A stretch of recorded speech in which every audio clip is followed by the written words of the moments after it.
खरं तर आपण पाहू शकतो की हीच ती गाडी आहे जयपूर एक्सप्रेस, जी सकाळी जवळपास 7:30-8 वाजेपर्यंत ही मुंबई सेंट्रल रेल्वे स्थानकावरती येते आणि याच संपूर्ण बोगीमध्ये संपूर्ण ही घटना घडलेली आहे। एका पोलीस रेल्वे RPF कॉन्स्टेबलने ASI वरती संपूर्ण जी आहे तो गोळीबाराचा हल्ला केलेला होता आणि यामध्ये जवळपास 3 प्रवाशांचा देखील मृत्यू जो आहे तो या संपूर्ण सदरील घटनेमध्ये झालेला आहे आतापर्यंत।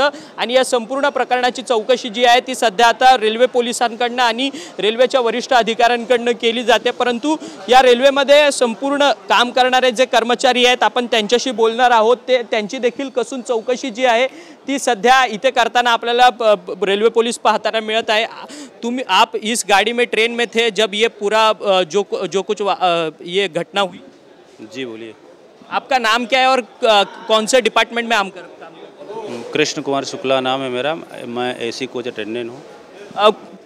ये घटना हुई तब आप कहाँ पर थे और इस घटने की आवाज़ आपने सुनी और आप आए क्या? जी। कितने बजे की यह घटना हुई है? 5 बजे करीब। आप जब आए तब किसके हाथ पर रिवॉल्वर थी और क्या परिस्थिति थी? नहीं, वो जो पुलिस वाले थे उनके हाथ में रिवॉल्वर थी और वो उनको गोली मार चुके थे। किसको गोली मार चुके थे? वो जो SI साहब थे। ये दोनों जो अधिकारी थे वो जयपुर से यहाँ तक डेली आते जाते थे क्या आप? हाँ, नहीं, वो स्कूटिंग में ही आते हैं, सूरत से मानो मुंबई आते हैं स्कूटिंग में। तो उनकी कुछ झगड़ा वगैरह अनबन कुछ था क्या उन दोनों पुलिस अधिकारियों का? ये तो सर मेरे सामने हुई नहीं ये चीज़।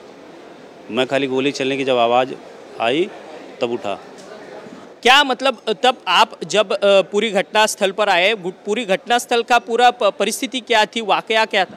नहीं, वो पैसेंजर क्या वहाँ का गेट लगवा दिए तो हम लोग उधर ही बस दूर से देख रहे थे, बाकी वो पड़े थे ऐसे। वो कांस्टेबल जिसने गोली चलाई उस कांस्टेबल को लोगों ने पकड़ा वगैरह कुछ किया? नहीं, वो बंदूक लेके इधर उधर घूम रहे थे। अभी पूरी दहशत का माहौल था कुछ क्या? हाँ, दहशत का माहौल था। तो उस कांस्टेबल ने दूसरे लोगों को गोलियां नहीं चलाई क्या? चलाई। और आप पूरे बोगी में कौन सी परिस्थिति थी? लोग डरे हुए थे, प्रवासी वगैरह? हाँ, सब डरे थे।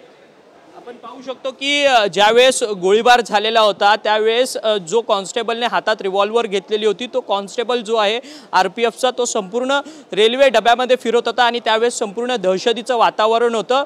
आणि त्यानंतर ही जी रेल्वे आहे ती दहिसर आणि मीरा रोडच्या मध्ये थांबवली आणि जेवढे 4 मृतदेह आहेत ते संपूर्ण या रेल्वेमधनं बाहेर काढलं गेलं आणि त्यानंतर संपूर्ण दहशतीचं वातावरण जे आहे ते थोडं त्यानंतर थांबलं। त्यानंतर ही ट्रेन जी आहे ती मुंबई सेंट्रलवरती सध्या आलेली असल्याचं आपल्याला पाहायला मिळतंय आणि जे प्रत्यक्षदर्शी होते त्यांनी देखील या सगळ्या संदर्भात जी आहे ती आपल्याला माहिती दिली आहे। सध्या संपूर्ण रेल्वेचे अधिकारी जे आहेत ते बोगीच्या आतमधून या सगळ्या संदर्भाची चौकशी करतात आहेत आणि जिथे गोळीबार झालेला आहे ते स्पॉट्स वगैरे बघतात आहेत आणि बाकीचे जे पोलीस अधिकारी आहेत ते सध्या तरी जे या बोगीमधले रेल्वे प्रवासी होते आणि बाकीचे रेल्वेमधले कर्मचारी होते त्यांची सध्या चौकशी करताना सध्या तरी आपल्याला पाहायला मिळत आहेत।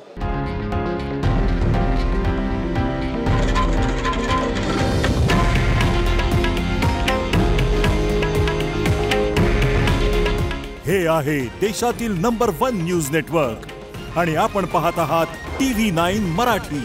काळजी तुमची, हित महाराष्ट्राचं।